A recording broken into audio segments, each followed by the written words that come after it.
안녕하세요. 5월 21일 날씨가 화창한 목요일입니다. 오늘은 242번째 본문을 가지고 여러분과 함께 은혜를 나누겠습니다. 지난 시간에 이어서 오늘 살펴볼 두 번째 시편은 다윗의 회개시로 알려진 시편 51편입니다. 시편은 그 내용에 따라 여러 가지 장르들로 구별되어 있는데요. 오늘의 시는 시편 전체의 7개에 해당하는 참회시 혹은 회개시라고 하는 시 중에 가장 대표적인 시입니다. 이 시편에 붙여진 소제목은 다윗이 어떤 상황에서 이 시를 지었는가를 우리에게 알려주는데요. 제가 한번 소제목을 읽어보겠습니다. 다윗의 시, 인도자를 따라 부르는 노래. 다윗이 밧세바와 동침한 후 선지자 나단이 그에게 왔을 때 라고 되어 있습니다. 공교롭게도 이 내용은 지난 36번째 시간에 사무엘하 11장 12장 말씀에서 함께 나눴던 내용을 배경으로 하고 있습니다. 그래서 오늘 배경에 대한 구체적인 언급은 하지 않겠고 바로 이어서 이 내용에 대해서 생각을 해보겠습니다. 다윗이 이 시를 지을 때에는 그의 인생 중에 가장 부끄럽고 떠올리기 싫은 순간이었을 것이라 생각됩니다. 만약에 저라면 다른 사람이 나의 가장 감추고 싶은 비밀스럽고 부끄러운 일을 모두 끄집어내 지적한다고 상상해 보았을 때에 당장의 자리를 떠나고 어디든 숨고 싶은 심정이었을 것 같은데요. 오늘 다윗의 마음속에 도대체 어떠한 일이 일어나고 있는지, 또 하나님께서 이 다윗의 고백을 통해 우리에게 무엇을 말씀하고자 하시는지를 몇 가지 살펴보기를 원합니다. 가장 먼저 생각해 보고 싶은 부분은요. 범죄한 이후 자신의 죄를 어떻게 해서든 감추려고 했던 다윗의 마음, 그리고 오늘 이 시를 통해 우리가 볼 수 있는 철저하게 용서와 회복을 부르짖는 그 다윗의 마음, 그 두 가지 마음의 차이를 만든 것이 무엇인가입니다. 바로 나단 선지자의 입술을 통해 하나님의 말씀이 전해졌을 때에 다윗의 마음이 바뀌게 되었다는 사실이죠. 다윗에게 회개의 시작은 바로 다름 아니라 하나님의 말씀이었습니다. 그 말씀을 통해 자신이 지은 행위가 얼마나 악하고 죄악된 것인가를 진심으로 고백하고 용서를 구할 수 있었던 것이죠. 히브리서 4장 12절에 이렇게 말씀합니다. 하나님의 말씀은 살아있고 활력이 있어 좌우의 날선 어떤 검보다도 예리하여 혼과 영과 및 관절과 골수를 찔러 쪼개기까지 하며 또 마음의 생각과 뜻을 판단하나니. 그리고 계속해서 바울도 디모데에게 디모데후서 3장 16절 말씀, 모든 성경이 교훈과 책망에 유익하다라고 말씀합니다. 바로 이것은 오늘날 저와 여러분들에게도 동일한 사실입니다. 하나님께서는 죄악되고 부패한 저와 여러분의 마음을 다른 것이 아니라 바로 이 말씀을 통해 깨뜨리십니다. 우리의 죄를 드러내시고 또 우리가 하나님의 은혜와 용서가 반드시 필요한 존재임을 깨닫게 하시는 것이죠. 그리고 마침내 이 말씀이 저와 여러분을 그리스도의 십자가로 인도하는 것입니다. 오늘 다윗은 이 말씀을 통해 자신의 깨닫게 된 죄를 솔직하게 인정하기 시작합니다. 오늘 본문 전체에 걸쳐서 계속해서 다윗은 나의 죄를 용서해달라고 하나님께 구하는 것이죠. 1절에도 내 죄악, 2절에 나의 죄악, 나의 죄. 계속해서 이 죄를 다른 사람에게 돌리는 것이 아니라 나의 죄라고 고백하고 있는 것이죠. 참된 회개의 모습은 바로 자기 자신을 하나님 앞에 솔직하게 고백하는 것으로 시작합니다. 사람들은 자신의 허물을 지적당하거나 들켰을 때에 그것들을 부정하거나 피하는 것이 일반적이죠. 혹은 자신의 잘못을 다른 사람의 탓으로 돌리거나 혹은 거짓말로 그것을 회피하려고 합니다. 법정에서 심판을 받는 피고인들의 모습을 보면 대부분 끊임없이 자기 자신은 죄가 없다고 주장하고 그래서 형벌을 어떻게든 피하거나 최소한으로 받으려고 하죠. 감옥에 간 사람들 역시 자신이 죄가 있다고 솔직하게 인정하는 사람들은 찾아보기 힘듭니다. 예레미야 17장 9절에 만물보다 거짓되고 심히 부패한 것이 우리의 마음이라고 했습니다. 이 말씀처럼 우리 마음에 죄가 있기 때문에 인간은 스스로 속이고 계속해서 거짓을 만들어내죠. 아담과 하와 역시 하나님께서 찾아오셔서 질문하셨을 때에 서로의 죄를 책임을 전가하기에 급급했던 모습을 기억해 봅니다. 그렇기 때문에 죄인에게서 가장 찾아보기 힘든 것이 바로 자신의 죄를 솔직하게 인정하는 모습인 것이죠. 오늘 다윗은 하나님의 말씀 앞에 서서 스스로를 돌아보며 철저하게 자신의 죄를 고백하고 있습니다. 웨스트민스터 대요리 문답에 보면 생명에 이르는 회개에 대해서 참 잘 설명해 주고 있는데요. 생명에 이르는 회개란 하나님의 성령과 말씀에 의해서 죄인의 마음속에 이루어지는 구원의 은혜이다. 그로써 자기의 죄의 위험성과 더러움과 추악함을 보고 느끼고 통회하게 된다라고 말씀합니다. 즉 다윗은 자신의 죄의 더러움과 추악함을 말씀을 통해 깨달았고 그것이 하나님의 은혜와 자비, 그 용서가 아니면 해결할 수 없음을 알았던 것이죠. 그래서 자신의 죄를 솔직하게 고백하며 그것을 지워달라고 깨끗게 해달라고 하나님께 간구하고 있는 것입니다. 다윗은 계속해서 4절에 이렇게 고백합니다.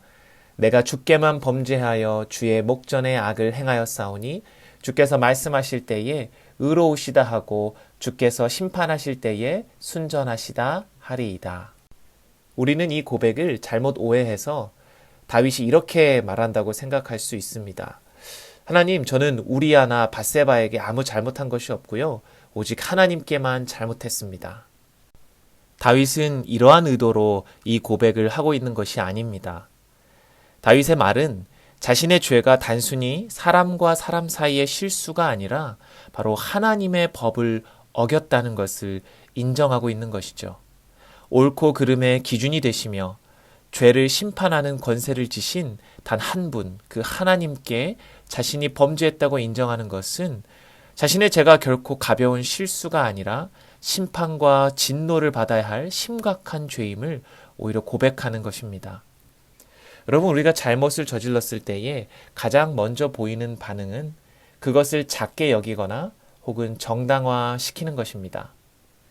내가 이러한 잘못을 했긴 했지만 그래도 나는 더 나쁜 일을 저지른 사람보다는 좀 낫지. 혹은 이 정도 죄는 정말 작은 실수에 불과해. 내가 이러한 상황만 아니었으면 이렇게 안 했지. 하나님께서도 이것은 이해해 주실 거야. 라고 말이죠. 하지만 다윗은 오히려 이렇게 자신의 죄를 작게 여기는 것이 아니라 오히려 더욱 크게 하나님 앞에서 저지른 범죄이다라고 생각하고 고백하고 있는 것이죠. 이렇게 고백하는 사람은 자신의 죄 때문에 피해를 입거나 고통을 당한 사람이 있다면 오히려 그들에게 찾아가 눈물로 용서를 구하며 그들에게 자신의 미안한 감정을 더욱 크게 나타낼 것입니다. 저는 이 본문을 읽으면서 영화 밀양을 생각해 보았는데요. 그 영화에 나오는 주인공 신혜는 하나뿐인 아들을 잃고 슬픔과 고통 가운데 살다가 하나님을 만나게 되고 신앙이 생기죠.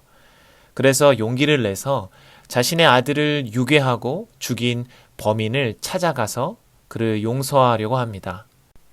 면회실에서 용기를 내서 하나님을 조금씩 전하는 그 주인공을 마주한 그 유괴범이 이렇게 말하는 장면이 나옵니다. 자신도 하나님을 만났고 감옥에서 눈물로 기도해서 하나님이 모든 죄를 용서해 주셨다고 말이죠. 그런데 그 얼굴이 굉장히 평안하고 차분한 얼굴로 클로즈업이 됩니다. 영화 감독이 이 장면을 통해 의도하고자 했던 것이 무엇인지는 정확히 알 수 없지만 저는 이 유괴범의 반응이 결코 성경적이지 않다고 생각합니다. 왜냐하면 하나님을 진정으로 만나 회개한 사람이라면 자기 자신만 평안한 감정을 누리는 것이 아니라 그 죄로 인해 고통을 당하고 슬픔을 당한 상대방에게 오히려 눈물로 회개와 용서를 구하는 것이 참된 회개자의 모습이기 때문입니다. 여러분, 세리장이었던 삭개오가 예수님을 만난 후에 보였던 반응을 기억하십니까? 그는 예수님 앞에서 자신이 그동안 저질렀던 죄악들을 돌아보고 이렇게 예수님께 고백하죠. 예수님, 제가 누구의 것을 속여 빼앗은 일이 있으면 4배나 갚아주겠습니다. 그리고 저의 소유의 절반을 가난한 자들에게 나누어 주겠습니다. 그동안 돈을 우상으로 욕심만 쫓으며 살아가던 삭개오가 회개한 후에 보인 반응은 바로 자신 때문에 상처받고 고통당하던 가난한 자들에게 다시금 자신의 재산을 돌려주며 그들에게 용서를 구하는 것이죠. 이것이 바로 성경에서 말하는 진정으로 회개한 자의 모습입니다. 우리도 여러 관계 속에서 때론 서로에게 상처를 주거나 잘못을 할 때가 있죠. 우리의 죄가 하나님께만이 아니라 다른 사람들에게 고통과 슬픔을 안겨줄 때가 반드시 있습니다. 그때 우리는 하나님 앞에 그것이 얼마나 악한 죄임을 고백할 뿐 아니라 나 때문에 고통당하고 어려움을 겪는 이들에게 찾아가서 그들에게 정말 눈물로 회개하며 용서를 구하는 것이 진정으로 회개한 자의 모습일 것입니다. 그럴 때에 우리는 서로 사랑으로 또 용서해주고 감싸주는 것. 그것이 한 공동체 안에 하나님의 은혜를 받은 사람들의 모습이겠죠. 우리 마지막으로 오늘 다윗이 어떻게 이 시를 마무리하는지를 살펴보겠는데요. 다윗은 자신의 죄를 하나님께 그저 고백하는 것뿐만이 아니라 그 죄의 용서와 온전한 회복을 구하고 있습니다. 7절 말씀에 나의 죄를 씻어주소서, 9절에도 나의 모든 죄악을 지워주소서, 10절에 내 속에 정한 마음을 창조하소서. 참된 회개는 단순히 죄를 용서받는 것만을 말하지 않습니다. 죄로 인해 더러워진 영혼이 깨끗해지고 온전케 되는 회복을 누리는 은혜를 포함하는 것이죠. 다윗은 자신이 지었던 끔찍한 죄를 모두 지워달라고만 말하지 않고 하나님께 새로운 마음, 정직한 영으로 자신의 마음을 채워달라고 간구하고 있습니다. 하나님이 주시는 이 새로운 마음으로 죄를 이제는 미워하고 떠나 오직 하나님만을 향해 나아가며 그분의 말씀을 순종함으로 동행하기를 원하는 것. 그것이 바로 회개하는 자의 모습이며 고백입니다. 여러분, 예수님의 제자들 중에 배신자가 2명이 있었죠. 가룟 유다와 베드로입니다. 둘 다 예수님을 배신했지만 한 명은 예수님이 부활하시고 승천하신 이후에 교회의 핵심 리더로 복음을 전하는 일에 크게 쓰임을 받았고, 다른 하나는 비참하게 스스로 목숨을 끊고 생을 마감했습니다. 여러분, 이 2 사람의 차이를 만든 것이 무엇이라고 생각하십니까? 가룟 유다도 예수님이 잡혀가 재판을 받는 모습을 보며 스스로 뉘우쳐서 자신이 받았던 돈을 다시 대제사장들과 장로들에게 가져다 주고 죄를 범하였도다라고 고백하지 합니다. 하지만 그 이후에 그는 스스로 목을 메어 자살하죠. 베드로 역시 예수님을 3번이나 부인했지만 그는 예수님의 말씀이 떠올라 통곡하며 울었다고 기록하고 있습니다.